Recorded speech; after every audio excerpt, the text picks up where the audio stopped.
For years, the American public has been victimized by the so-called cinematic geniuses, telling us time and again to see inferior movies, leaving us bitter and lost with nowhere to turn. But no more! This travesty of justice cannot and will not continue, because we now have the Cinema Judge!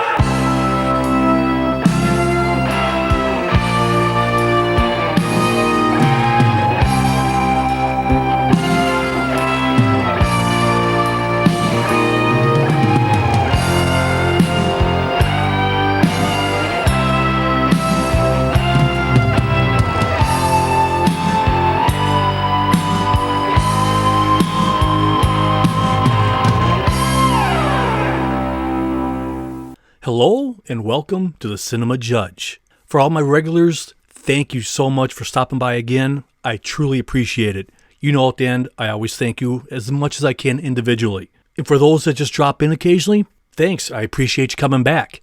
And if you're somebody new and you've never listened to the show before, let me tell you our spiel here. First of all, clearly, in case you haven't noticed by now, we are not journalists.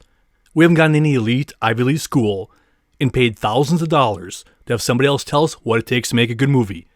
We're smarter than that, and so are you. Nor have we traveled the world and spoken to the old wise men and asked about the deep, hidden meanings behind Hollywood's visions. We here at the Cinema Judge, we haven't done any of these things. But what we have done is watch a lot of movies. Some good, some not so good. And our goal here at the Cinema Judge is to have one thing. That's an enjoyable movie experience. Now, I've been doing this show now for over 20 years as a cable access show in Bloomington, Minnesota. And on that show, the studios give us interviews, clips, and on-the-set footage. So what I do is I make one giant infomercial. I collect the evidence, I present it to you. You make up your own mind. I might tell you if I like it or not, but I'd never tell you not to, because there's always those little gems out there that somebody likes. Any movie is somebody's favorite movie. Who am I to tell you not to see a movie? I'll tell, if I don't like the movie, I'll say see the movie and see if you like it. That's how it works. Nobody's right or wrong. So that's what I do. I collect it, I present it to you. Now, if you ever want to watch the TV version of this, go to the Bloomington, Minnesota website. Go to BLM, as in Bloomington, .mn/BTV-shows. And then when you get there, you just type in Cinema Judge. And then a lot of shows will come up. Not 20 years worth, of course, because they can't do that. But a lot of them are there, or a few of them are anyway. And I am shocked that it took me so long to make that show into a podcast. It's really simple. All I had to do was get rid of the video, put up the audio, and I could introduce the interviews, the scenes, whatever, just and give you more information on the movie. But I'm thrilled I finally figured out to do it, and I'm having a blast. And if you like the show, please tell a friend, tell somebody, or share it on social media. I know it gets annoying sharing stuff on social media. I hate doing it too. I hate bugging people. But if you do like it, share it with your friends. That'd be great. It's always fun to see new cities or more numbers to a city. That's always fun. Like, for example, I have this small group of people, a couple little groups of people. They call themselves the Judge Heads. So what they do with that is they treat it like a book club. They watch the movie and then listen to the show, or vice versa.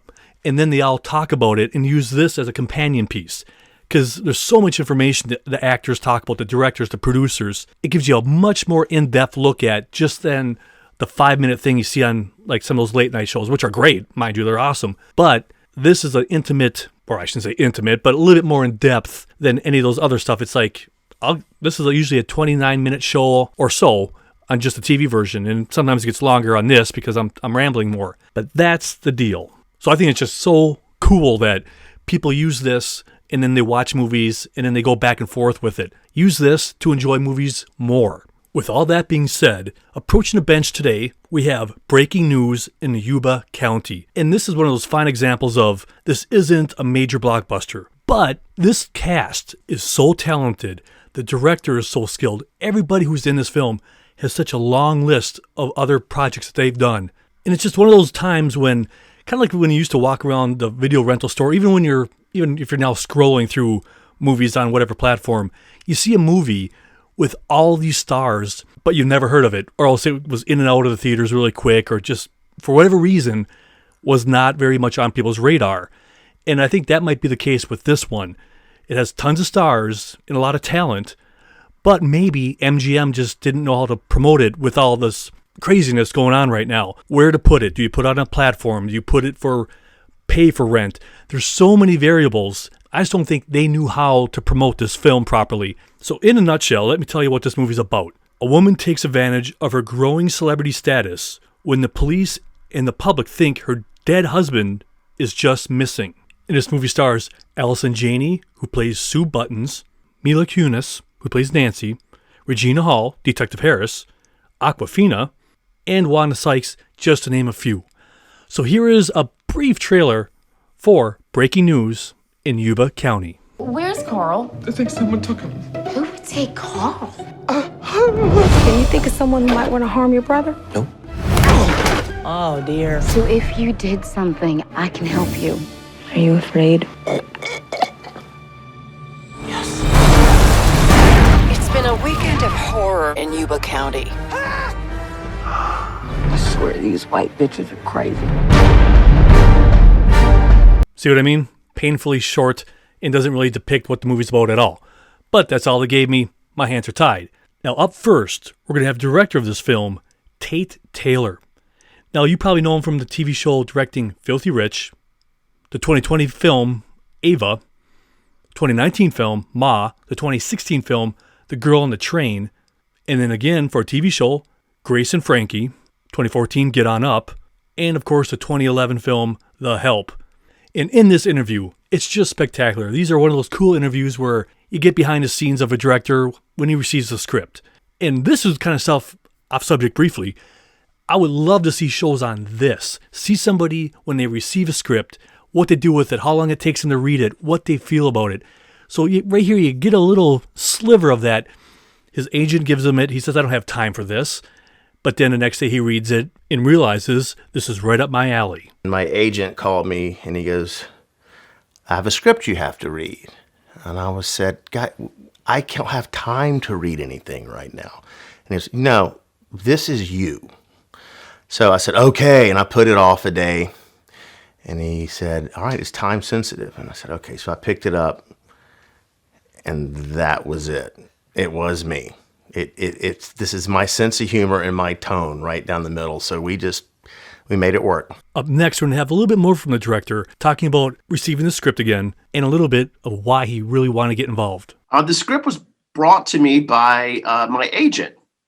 I was actually looking for a female writer to hire for another project, and they brought me Amanda's script pretty much as a writing sample. And well, I loved the script. I loved the writing clearly. And then when I read the script, I inquired about making it. And sure enough, I was able to. It was very real, very raw, very offensive, which made me smile.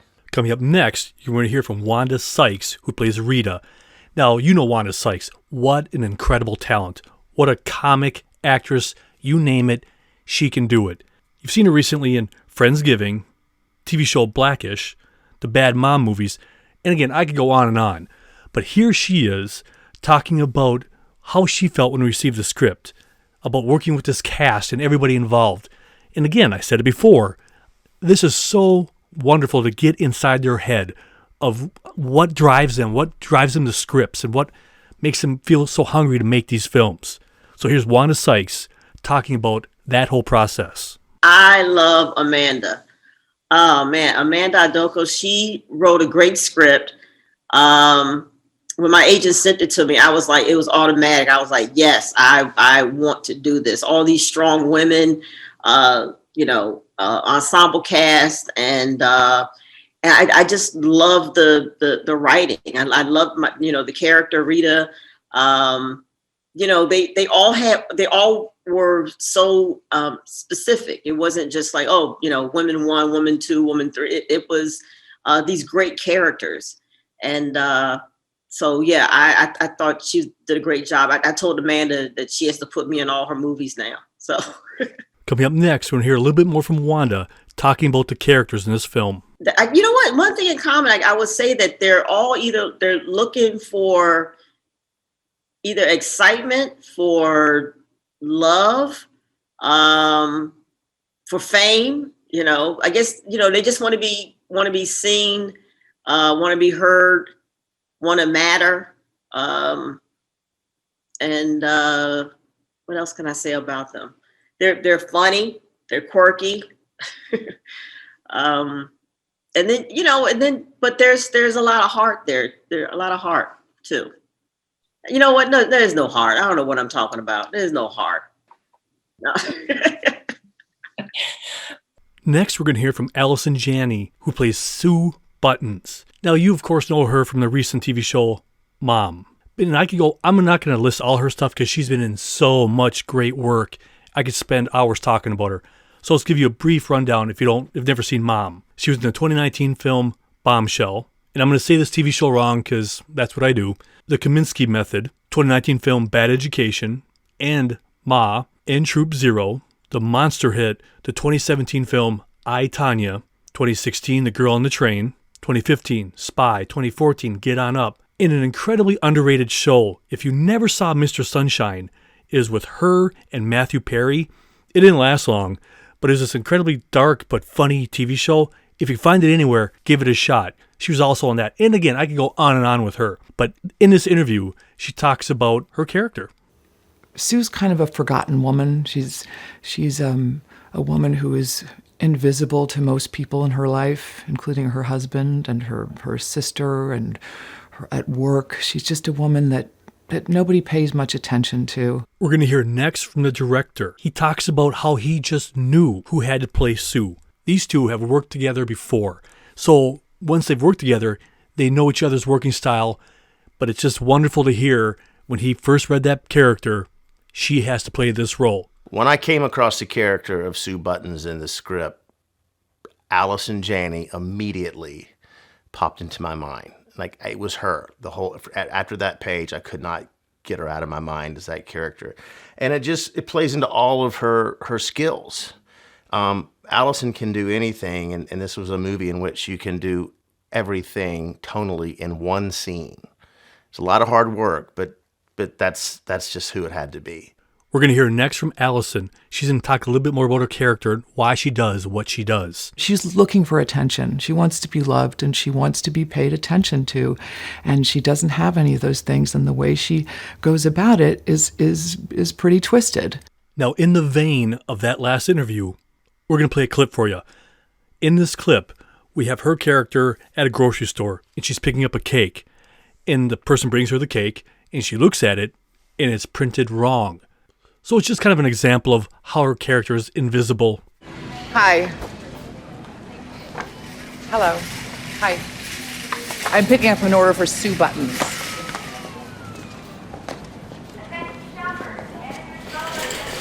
$23.50. Oh, I'm sorry. Excuse me? I think someone forgot to finish the E. It should say happy birthday, Sue, not suck. Cash or credit?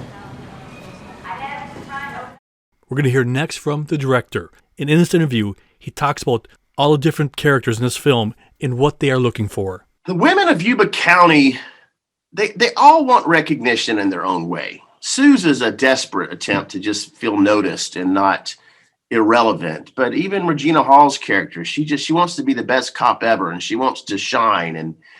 And Wanda Sykes' character, she's just looking for fun. She just wants some excitement in life. She's looking for that thing that'll make life exciting. And Nancy, played by Mila Kunis, she just wants to be a star in many ways, like her own sister. And Regina Hall wants to be the best detective in the world. They all.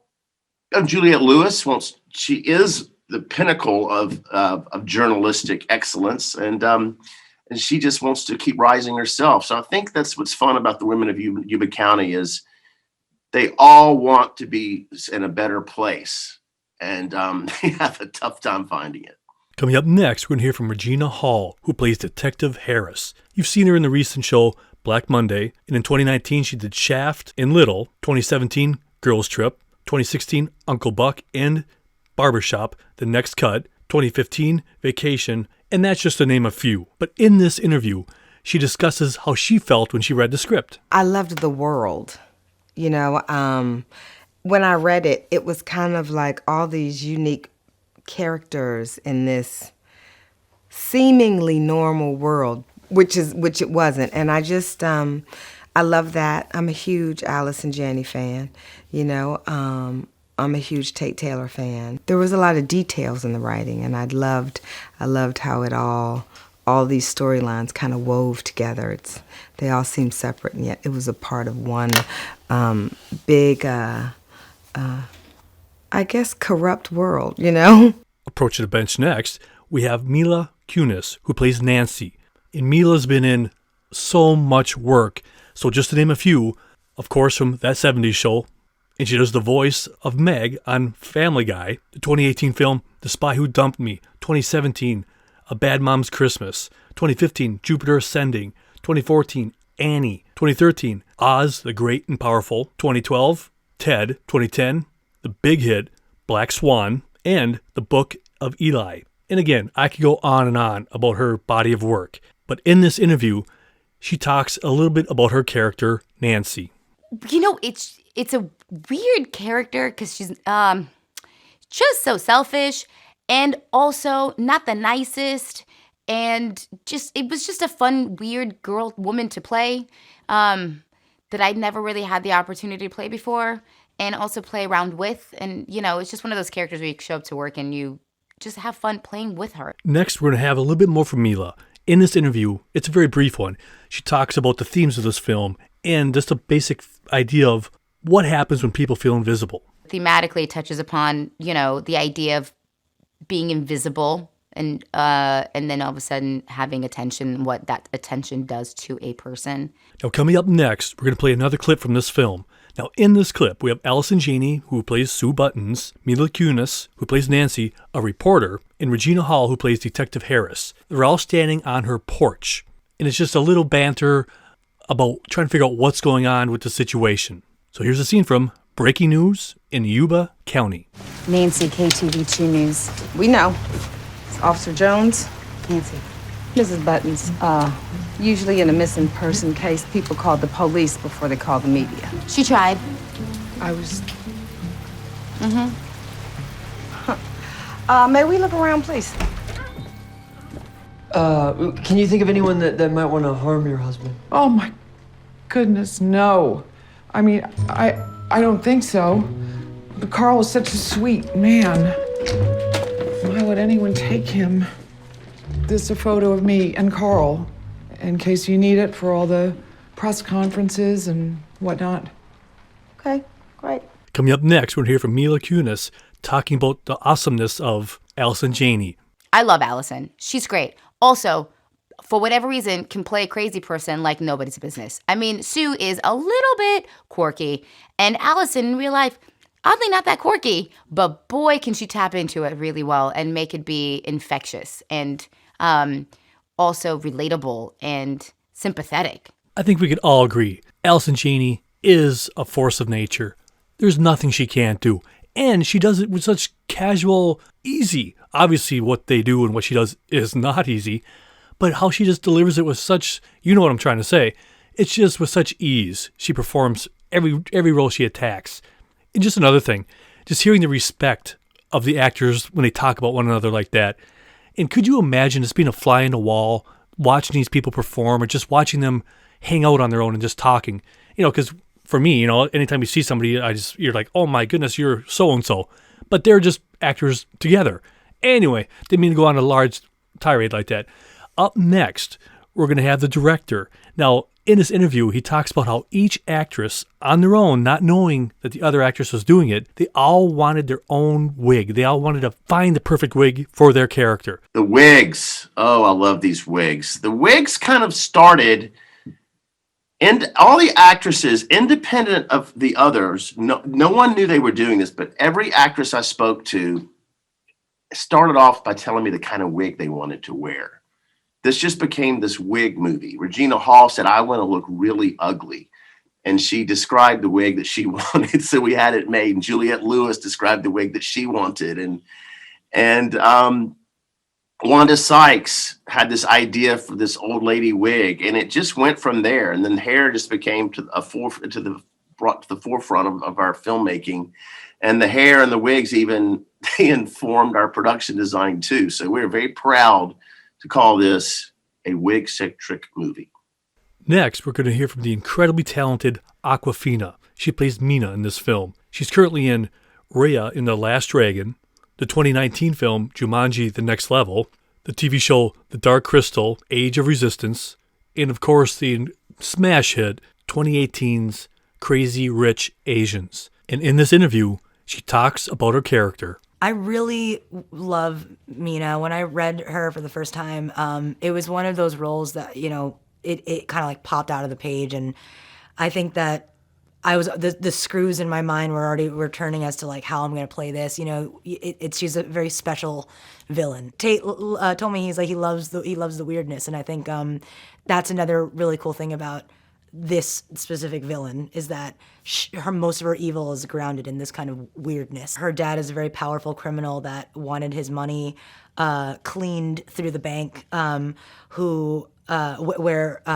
Sue's husband works, and she is very angry because she hasn't gotten paid yet, and she shows up with with her partner Ray, where they have a very odd little relationship. And she comes in pretty hot, I'd say, the first scene, yeah. Now, speaking of her character being a villain, in this scene, we have Awkwafina standing in a parking ramp or parking lot, taking money from a guy who's paying a ransom. So then she goes to the truck and is talking to her co-conspirator. And then all of a sudden you hear this noise in the background, and that's the person in the back seat with tape on their mouth, whatever, and she's just toying with them, just totally indifferent to their fear. It's the best I could do on such short notice. All right. Please. You know what? I'm feeling hospitable. I'll take it. So you're gonna let Carl go now? Obviously, yeah.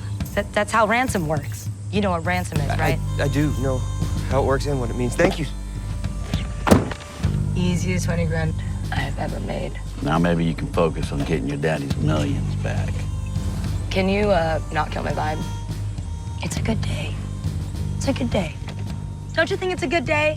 No. Oh, that's too bad, because I'm having a really good day. We're going to hear next from Awkwafina, and she talks about what she liked about the script. I think that when I was first reading the script, what I loved about it is that it's very evocative of a sense of place, and I really love movies that, you know, you can literally feel where they are. And so that was a really important component as I was reading it. But then also just all the harebrained antics. There are all these different people coming from different places, and they're all, you know, interacting. And I also thought it was incredibly funny and incredibly well written in general. We're going to hear more from Awkwafina talking about her character. And I love how she just talks in depth about how she found the character, the options, how she could have approached it, and how she did approach it. First of all, she herself is an oxymoron. She's, you know, she kind of looks very non-threatening, and she doesn't look at all like a villain or a criminal or whatever. So there's already that juxtaposition going on. And so to layer that, you can either play them like a kind of a traditional villain, which is like very, very aggressive and coming in hot, or you can like take a pause and really like be calm, you know, but also crazy. So I think, I don't know, I just always look at that balance. Okay, next I'm going to try to set up this next clip we're going to play for you. Now, in this scene, we have Allison Janney with Awkwafina, and they're in her house, and in the scene, they're standing against the walls, and they both slide down and sit down. And then Awkwafina's character is kind of stroking her cheek a little bit, and then you hear her gag, Allison Janney gag. Well, in the scene, Awkwafina puts two of her fingers inside of her mouth, so it makes her gag, just kind of as a power play. Come on in here. We want to find Carl. Me too. Do you, want us to help you find Carl? What? Yes. All right. We'll help you find Carl.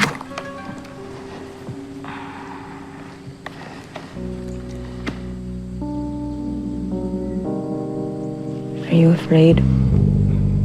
Yes. All right, honey. Coming up next, Awkwafina talks about working with Allison Janney. When this movie first came to the table, even before I read the script, when I just heard Allison Janney, I was like, I have to. She's amazing, and as her acting is one of these incredible actors, but she's also a great person, and I think it really affects the energy on set. Her and Tate are such down to earth people that it's so much fun. Coming up next, we hear from Allison Janney, and she talks about the women in this film. The women of Yuba County are all very unique women, all driven, all needing something. They all have fierce needs, and they are powerful women, and they go after what they want and what they need. And they're formidable women.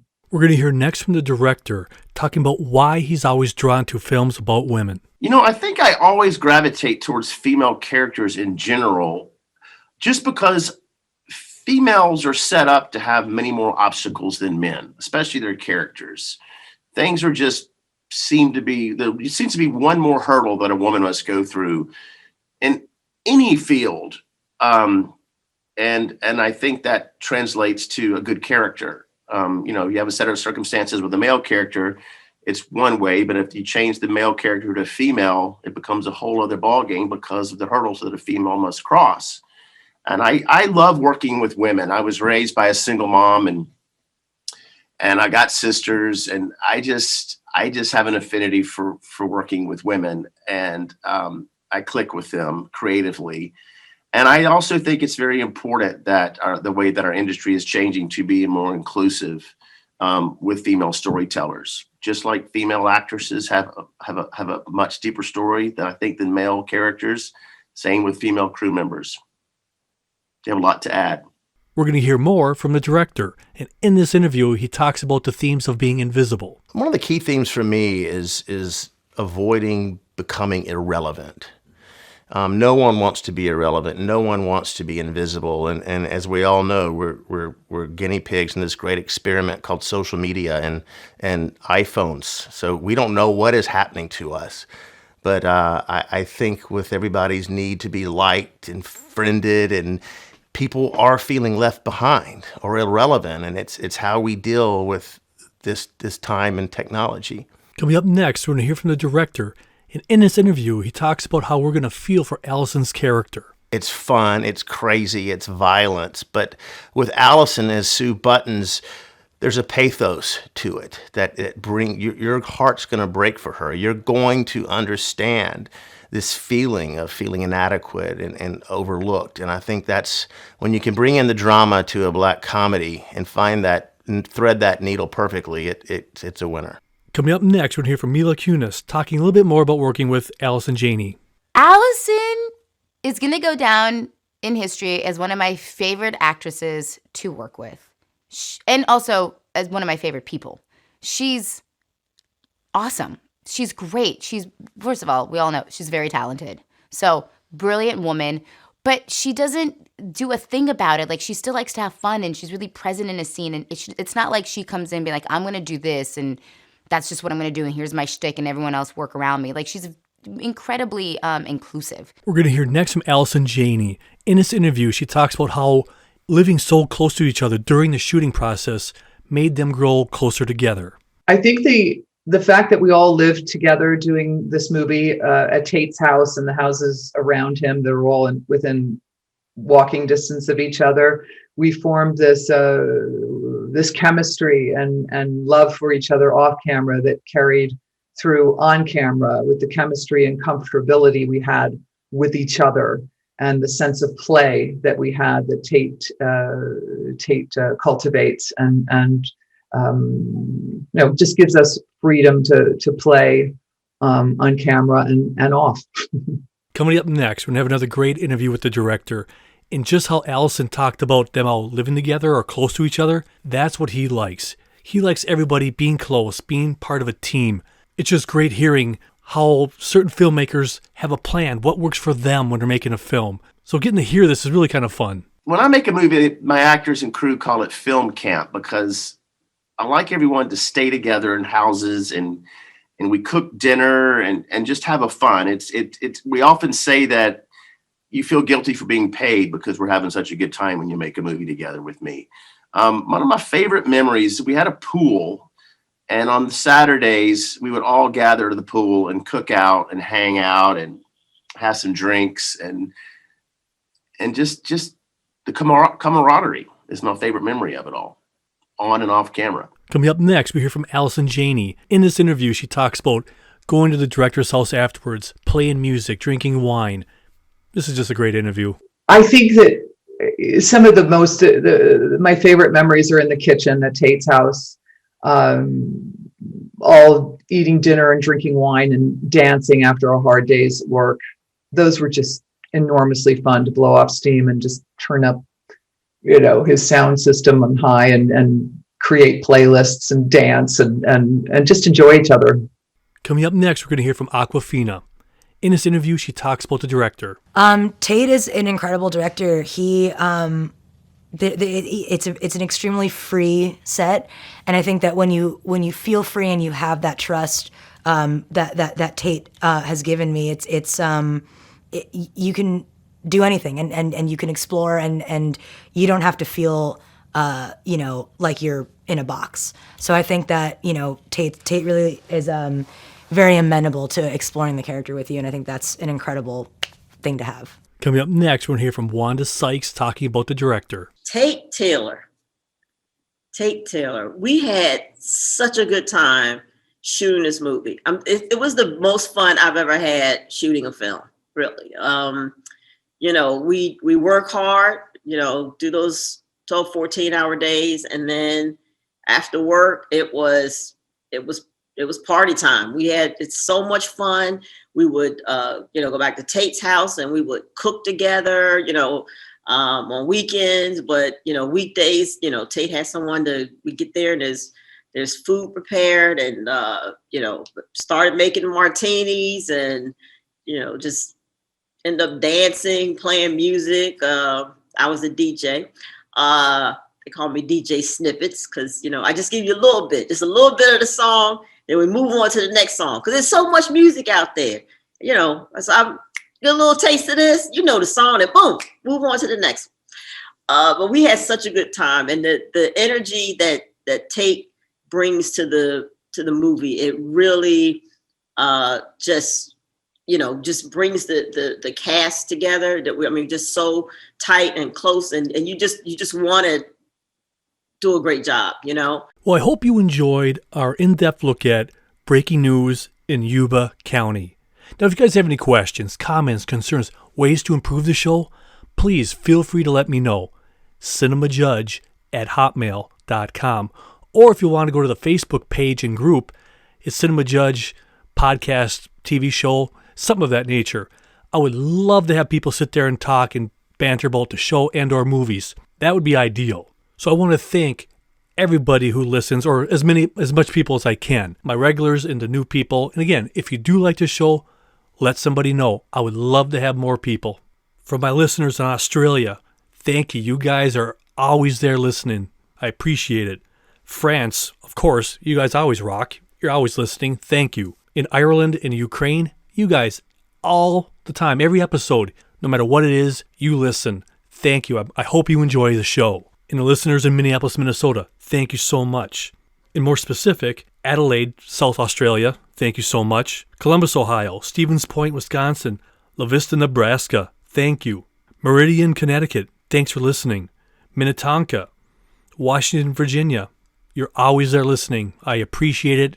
Dublin, Kirkwood, Missouri, thank you for stopping by and listening. And I said this wrong last time, I know I did, but I'm going to give it a shot anyway. I'm just going to roll the dice. Hogue, Ohio. Is that right? If not, I didn't mean to butcher your city.